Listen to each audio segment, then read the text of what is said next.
अपनी प्रतिभा का प्रदर्शन करने मैं मंच पर बुला रही हूं साक्षी शर्मा को, जो राजस्थान से है।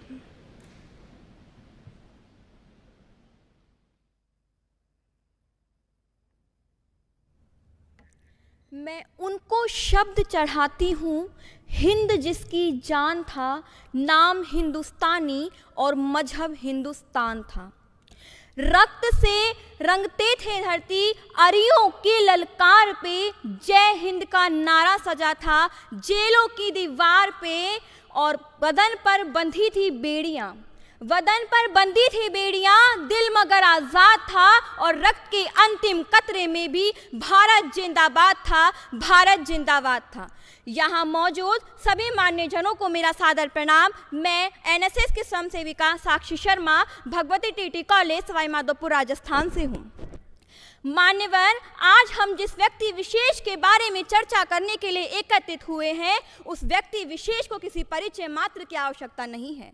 वह व्यक्ति अपने आप में एक विशेष परिचय रखता है। तीर्थ स्थल प्रयागराज में जन्मे मां भारती के पुत्र पंडित जवाहरलाल नेहरू जी का राष्ट्रीय विकास में जो योगदान है, उसे शब्द मात्र में सीमित कर पाना संभव नहीं है। नेहरू जी ने 1000 साल से शोषित होते आ रहा हमारा वह देश, जो पूर्ण रूप से खोखला हो गया था, उसको फिर से समर्थ बनाने का जिम्मा उठाया था। नेहरू जी का मानना था कि राष्ट्र का विकास तभी संभव होगा जब संपूर्ण राष्ट्र के संपूर्ण धर्म के लोग एक साथ मिलकर कार्य करेंगे। नेहरू जी कहते थे कि किसी भी राष्ट्र का पहला काम उसकी आजादी को कायम बनाए रखना है। नेहरू जी ने आजाद भारत का सपना 1931 के कांग्रेस के कराची अधिवेशन में प्रस्तुत किया था, जो आज संपूर्ण आधुनिक भारत की बुनियाद बना है।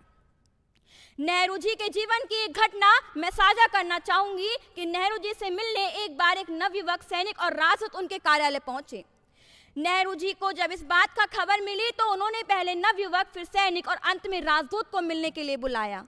बारी बारी से सबसे मिलके जाने के बाद नेहरू जी के सचिव ने उनसे पूछा कि आखिर आपने नवयुवक को ही पहले क्यों बुलाया। तो उस महान व्यक्ति ने जो जवाब दिया, वह वास्तव में राष्ट्र के प्रति समर्पित भाव रखने वाला व्यक्ति ही उस भाव को सोच सकता है। उन्होंने कहा कि देश का कर्णधार उसका नवयुवक होता है, और यही नवयुवक आगे जाकर सैनिक बनेंगे और अन्य राष्ट्रों के साथ संबंध स्थापित करेंगे। नेहरू जी राष्ट्र का विकास उसके बच्चों में, उसके युवाओं में देखते थे। नेहरू जी का मानना था, और उनकी राष्ट्र का विकास सिर्फ कागज के पन्नों तक सीमित होकर नहीं होगा। कानून नियम बनाने से राष्ट्र का विकास संभव नहीं है। राष्ट्र का विकास तब संभव होगा जब हमारी सोच विकसित होगी, जब हमारे कार्य विकसित होंगे। नेहरू जी के कार्य की छवि में हमारे वर्तमान प्रधानमंत्री जी के कार्यों में देखती हूँ, और मैं उनके लिए 4 लाइन कहना चाहूंगी कि बच्चों का चहीता वो भी था, बच्चों का चहीता ये भी है। राष्ट्र हित में जीता था वो, ये भी राष्ट्र हित में जीते हैं। विकासशील बनाया उसने भारत को, ये विकसित बनाने के पीछे है, और फर्क है तो बस इतना। अपनी